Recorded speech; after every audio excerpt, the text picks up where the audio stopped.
Olá, pessoal. Espero que estejam todos bem. Vamos dar continuidade ao nosso quarto bimestre. Essa é a nossa segunda aula desse bimestre. O que a gente vai falar hoje? A gente vai falar hoje sobre a evolução de software de forma mais formal, usando o livro do Ian Sommerville. E na próxima aula a gente encerra essa parte de evolução de software e encerra a nossa disciplina, tá bom? Ficando apenas a prova para o ano que vem. Então, aqui eu vou falar um pouquinho da introdução e dos processos de evolução. Vou tentar não, né? O slide está pronto, com várias imagens, para tentar deixar a videoaula mais dinâmica. Então, o desenvolvimento de software não é interrompido quando o sistema é entregue. Permanece por toda a vida útil do sistema. O que eu estou querendo dizer aqui? Eu estou querendo dizer o seguinte, que a gente conhece aquelas 4 atividades do processo de software, que é a parte de especificação de requisitos, projeto e implementação, a parte de teste e a parte de evolução de software. Aqui eu estou querendo uma abordagem um pouco diferente. Como assim um pouco diferente? No sentido que eu vou ter várias versões dessas 4 atividades. Eu vou ter o lançamento do sistema, por exemplo, versão número 1. Depois eu vou ter novamente essas 4 atividades numa versão número 2, numa versão número 3 e assim por diante.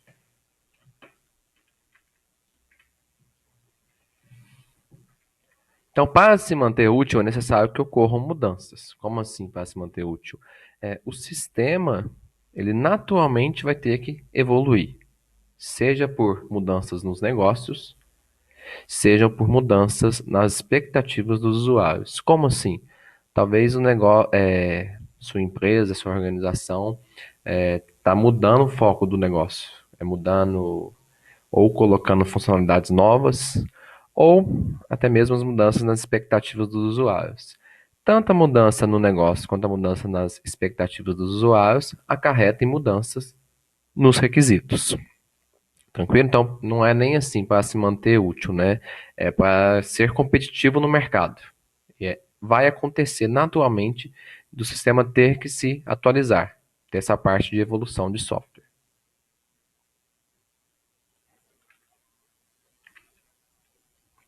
Então, aqui é para, mais uma vez, colocar a importância da evolução de software como uma das 4 atividades do processo de software. Então, a evolução de software é importante. Por que é importante? As organizações hoje em dia são dependentes, totalmente dependentes desses sistemas. Então, elas investem muito dinheiro em sistemas, em softwares. Investem muito dinheiro e querem o retorno desse investimento. Então, tem sistemas aí que tem 10, 20, 30 anos que existem. Tá bom? Porque o retorno às vezes é a longo prazo, esse retorno do investimento. E em relação aos gastos com evolução, aquelas 4 atividades, qual que é a porcentagem de gastos com evolução? Então, um dos autores, ele coloca que é de 85% a 90% dos custos de software são gastos com a evolução de software. Uma porcentagem mais realista, por outros autores, coloca que 2/3 dos custos de software são relacionados com a evolução de software, ou seja, 66%, né? Numa abordagem mais tendenciosa e numa mais realista, a gente consegue perceber que essa etapa, ela realmente já é um custo considerável para a empresa que está construindo aquele software. Então, pensando nessa constante evolução de software, bom, temos que ter essa evolução de software, né? Então, podemos pensar na engenharia de software como um processo em espiral. Como assim um processo em espiral? Como se fosse o espiral do caderno ali, né? Então, você tem várias voltas, tem vários loops, podemos colocar assim também. Então, a primeira volta, você tem a versão 1, o primeiro lançamento do sistema. Na segunda volta, tem a versão 2, o segundo lançamento. E assim por diante. Então, aquelas 4 etapas que a gente já tinha, né, nas atividades, né, especificação de requisitos, projeto e implementação, testes e evolução de software, vai continuar a ter. Só que aqui a gente pensa um pouco diferente. Essa evolução de software já seria um segundo lançamento. Então, pensando lá no caderno, no espiral, seria o segundo espiral, o terceiro, o quarto, e assim por diante. Para ficar mais fácil entender, a gente tem uma figura. Percebam o seguinte, ó. O release, que significa lançamento. Então, aqui temos o primeiro lançamento. E aqui eu começo aqui, ó, na especificação de requisitos. Vou para implementação, tá bom?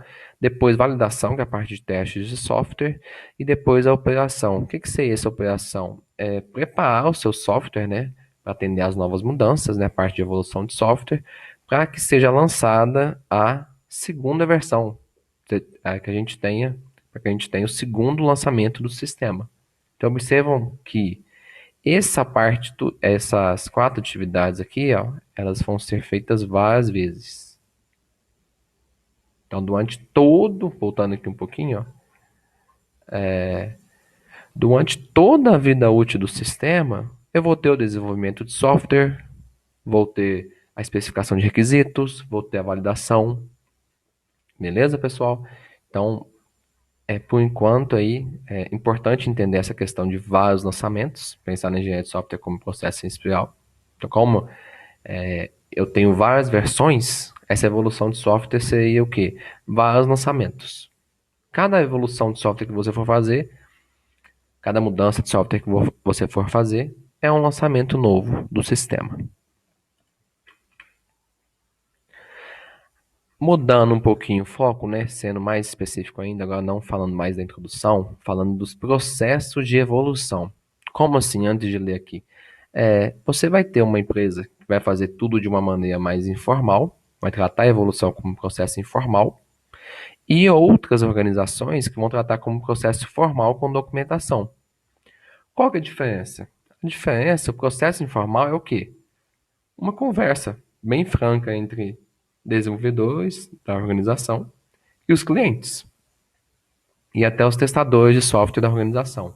Um fala com o outro, olha, achei tal erro, reportei um bug, isso do que não ficou bom, o layout ficou ruim, o tamanho do botão está pequeno. Então, bem informal, não tem nada documentado. Já esse daqui não, esse daqui segue toda uma documentação relatando tudo que foi corrigido, como que foi corrigido, quem corrigiu e assim por diante. Tá, mas qual organização usa esse processo aqui, mais informal, e qual usa esse processo mais formal com documentação? Aí depende. Depende do tipo de software. Se for um software mais simples, não há necessidade de tanta burocracia, né, barra formalidade. Depende dos processos de desenvolvimento da organização. Então, como que é feito o desenvolvimento, a implementação? Se for uma implementação que é feita mais a toque de caixa, então ele vai usar um processo mais informal. E até mesmo as habilidades dos envolvidos. Então, se o pessoal for mais especialista nessa parte de documentação, eles vão querer fazer uma evolução com um processo mais, como um processo mais formal. Aqui, ó, pessoal, então, novamente, colocando mais uma figura dentro de processos de evolução, aqui é uma figura que resume o que seria esse processo de identificação de mudanças e de evolução. Vamos lá, pensando apenas na evolução de software. Então aqui, ó, vamos supor que eu gerei um sistema, um novo sistema. Seria o Release 1, primeiro lançamento, tá bom? Lancei esse sistema, aí eu venho aqui para o processo de identificação de mudanças. Então, antes de vocês continuarem o vídeo, como que vocês identificariam mudanças nesse lançamento aí? Como que vocês conseguiriam ver que existem mudanças? Qual que é a forma de identificar mudanças? Pensar? Bom, vamos lá. Identificar mudanças. Você vai analisar o relatório de testes para verificar se os testes foram feitos de forma correta e não foram encontrados erros. Vou analisar os requisitos. Ah, peraí, estou vendo aqui que no requisito foi pedido isso e não foi feito, tá bom? E até mesmo mudanças de ordem natural, no que eu falo assim, novas leis que foram impostas, tá bom? Então, o processo de identificação de mudanças é analisar, procurar erros, procurar dúvidas nos requisitos. Ah, eu pensei que fosse assim, não foi assim. Perfeito? A partir disso aí, eu tenho as propostas de mudança. Como assim? Qual que é a diferença deste daqui para esse daqui? Aqui eu identifiquei as mudanças. mas não quer dizer que eu propus solução, que eu só identifiquei. E não quer dizer também que eu vou implementar tudo que eu achei de errado, eu vou corrigir. Ou tudo eu vou colocar novas funcionalidades sem pensar, sem analisar qual que é o custo disso. Tá bom? Então, não é simplesmente identificar o que está errado e já evoluir o software para gerar uma nova versão, um novo lançamento do sistema. Não. Eu identifico e depois eu faço a proposta de mudança. A partir dessa proposta de mudança, eu verifico se vale a pena fazer aquela mudança e aí sim eu tenho um processo de evolução de software. Então, no próximo slide, eu vou estar falando especificamente deste quadrado aqui, ó, propostas de mudança. Como isso é feito? Então, eu vou desmembrar essa parte aqui, ó. Processo de evolução de software, desculpa, é esse daqui de baixo. É porque esse daqui de baixo acaba sendo dependente desse daqui. Processo de evolução de software basicamente é o que? Decidir se eu vou realizar aquela proposta de mudança ou não. Então vamos lá. Chegou uma solicitação de mudança. Chegou da onde? Chegou daqui de cima. Tá bom? Não necessariamente essa solicitação de mudança já está englobando todas as mudanças que foram identificadas. Tá bom? Pode ser uma delas apenas. Vocês podem observar que ó, ele vai assim, depois ele volta para verificar a próxima solicitação de mudança e assim por diante. Tranquilo? Então, chegou uma solicitação de mudança, eu vou analisar os impactos. Impactos em relação ao custo. Qual que é o custo de se fazer aquela mudança? Planejar versões, então isso aqui já é pensando no como que eu vou implementar essa nova versão. Como que eu vou fazer para corrigir esse erro, para adicionar essa nova funcionalidade? Nesse momento aqui, para ficar mais claro, o que é esse planejamento de versões? Eu posso pensar na parte de reparar defeitos, como que eu vou corrigir os erros que foram encontrados nessa solicitação de mudança, a adaptação de plataforma, pensar em requisitos de software e hardware, e até mesmo as novas funcionalidades. Como que eu vou implementar a nova funcionalidade que o cliente pediu? Tá bom? Então, aqui é o planejamento de um dos três. Perfeito? E aí que sim, implementação de mudanças. Aí aqui eu posso liberar o sistema. Bom, essa parte de liberação do sistema seria um novo lançamento. Tranquilo? Mas aqui ó, eu posso voltar aqui na solicitação de mudança, porque eu posso ter outra mudança solicitada. Então, novamente, repetindo aí, quando eu chego aqui nesse processo de evolução de software, eu não analiso todas as mudanças de uma vez. Eu posso analisar cada mudança que foi identificada aqui separadamente. Então, eu vou fazer este processo aqui várias vezes. Tranquilo? E aí, sim, agora tem a parte de implementação de mudança.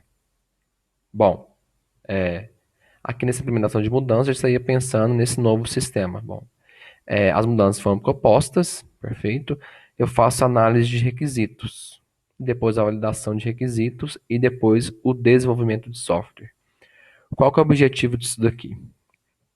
Quando eu for implementar uma mudança, naturalmente pode ser que aquele documento que foi feito lá no começo, com todos os requisitos funcionais e não funcionais, ele vai ter que ser alterado. Então eu vou analisar esses requisitos que foram feitos lá no começo do meu projeto, né? E vou validar. O que seria esse validar requisito? Seria atualizar os requisitos. Então essa nova mudança aí pode ser que tenha que atualizar o requisito, tanto funcional quanto não funcional. Beleza? Então, isso daqui é mais nesse sentido. Aqui a referência utilizada é o livro do Ian Somerville, Engenharia de Software, nona edição. Beleza, pessoal? Bons estudos, se cuidem, um abraço.